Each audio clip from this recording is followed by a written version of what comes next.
Sahabat media majanews.com.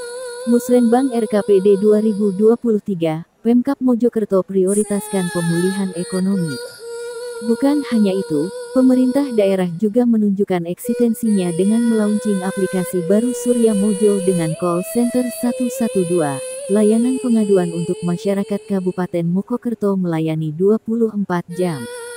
Dalam rangka menjamin penyelenggaraan pemerintah yang demokratis, transparan, akuntabel, efisien dan efektif dalam bidang pembangunan, pemerintah Kabupaten Pemkab Mojokerto melalui Badan Perencanaan Pembangunan Daerah Bapeda Kabupaten Mojokerto menggelar Musyawarah Perencanaan Pembangunan Musrenbang Rencana Kerja Pemerintah Daerah RKPD tahun 2023 di Pendopo Graha Majatama, Pemkab Mojokerto, Selasa tanggal 29 Maret tahun 2022. Dalam Musrenbang kali ini, Pemkab Mojokerto mencanangkan arah kebijakan pembangunan daerah yakni, dengan melakukan pemulihan dan pengembangan perekonomian daerah dengan pemerataan dan perluasan pembangunan infrastruktur dan peningkatan kualitas sumber daya manusia (SDM) melalui tata kelola pemerintahan yang berintegritas, akuntabel, bersih dan transparan dengan dilandasi nilai keimanan dan ketakwaan.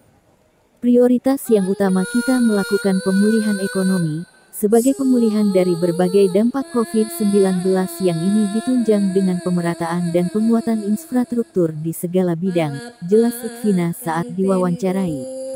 Dalam prioritas pembangunan tahun 2023 ini, Ikvina mengatakan, tidak hanya berupaya pada pengembalian ekonomi saja, tetapi ia juga berupaya bagaimana ekonomi tetap tumbuh.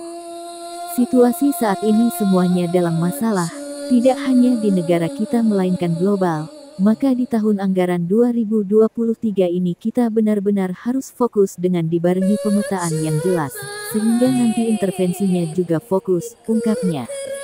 Di antara pemetaan yang sudah ada saat ini, orang nomor satu di lingkup Pemkab ini menjelaskan bahwa yang menjadi prioritas saat ini adalah produk UMKM, karena produk UMKM yang berada di Kabupaten Mojokerto memiliki pangsa pasar yang jelas.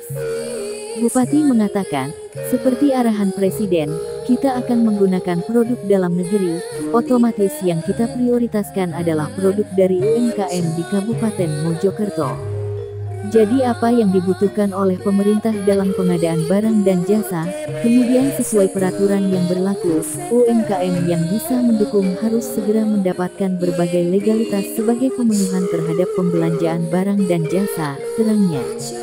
Selain UMKM, Ikvina menilai sektor wisata juga menjadi prioritas pemulihan ekonomi, karena memiliki pangsa pasar yang sangat bagus. Kita akan bekerja sama dan mengintensifkan kerjasama dengan berbagai pihak, karena wisata di Kabupaten Mojokerto adalah wisata yang tidak bisa dikelola sendiri, seperti halnya dengan BPCB, Perhutani, dan pihak-pihak lain untuk bagaimana kita menampilkan dan mengelola, termasuk juga melibatkan wisata-wisata desa yang berkembang saat ini dan akan berkembang di kemudian hari. Ini akan menjadi pangsa pasar yang akan bisa menggerakkan ekonomi masyarakat, jelasnya.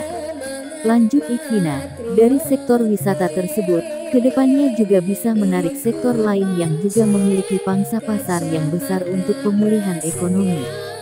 Seperti pertanian dan perhutanan akan bisa tertarik jika kita sudah punya pangsa pasar yang kita kembangkan sendiri.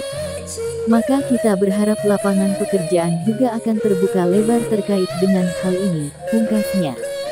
Sementara itu, Kepala Badan Perencanaan Pembangunan Daerah Bapeda Kabupaten Mojokerto Bambang Eko Wahyudi mengatakan, presentase penduduk miskin di Kabupaten Mojokerto pada tahun 2021 mencapai 120,54 jiwa. Dari jumlah tersebut, presentase penduduk miskin bertambah sebesar 1,74 ribu jiwa bila dibanding dengan kondisi tahun 2020 yang sebesar 118,80 ribu jiwa. Persentase penduduk miskin di Kabupaten Mojokerto mengalami peningkatan dari 10,57% pada tahun 2020 menjadi 10,62% pada tahun 2021, terangnya.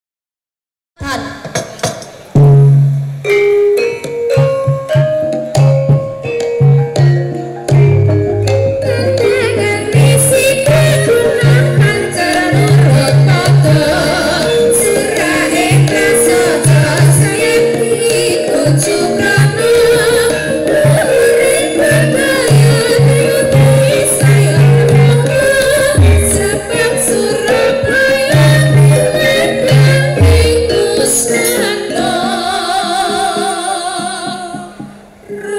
pertama adalah penghematan dari proyek-proyek yang dikerjakan. Pada saat lelang itu ternyata yang menang lelang itu angkanya itu jauh di bawah yang kita patokkan pada saat perencanaan. Kemudian yang kedua, aturan pemerintah bahwa bupati tidak boleh melakukan mutasi 6 bulan sebelum masa jabatannya habis. Dan kemudian bupati yang baru juga tidak boleh melakukan mutasi di 6 bulan masa awal jabatannya. Artinya setahun penuh Bapak Ibu tidak dilaksanakan mutasi di lingkup pemerintah daerah Kabupaten Mojokerto. Dan pada saat itu banyak sekali yang sudah pensiun sehingga jabatan menikah dirangkap oleh satu orang. Banyak sekali jabatan-jabatan yang kemudian di PLT-kan sehingga kemudian ini 3, 2, 1. Penekanan hingga digital menandai launching call center 112 Surya Mojo Siaga.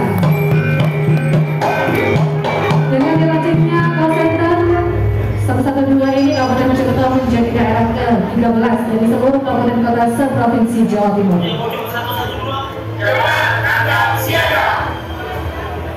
Cepat tanggap siaga, berkenan untuk tetap berada di tempat untuk melaksanakan penyerahan cendrawasih. Mohon izin Ibu. Dan kami juga undang untuk maju ke depan perwakilan dari PT Jasmita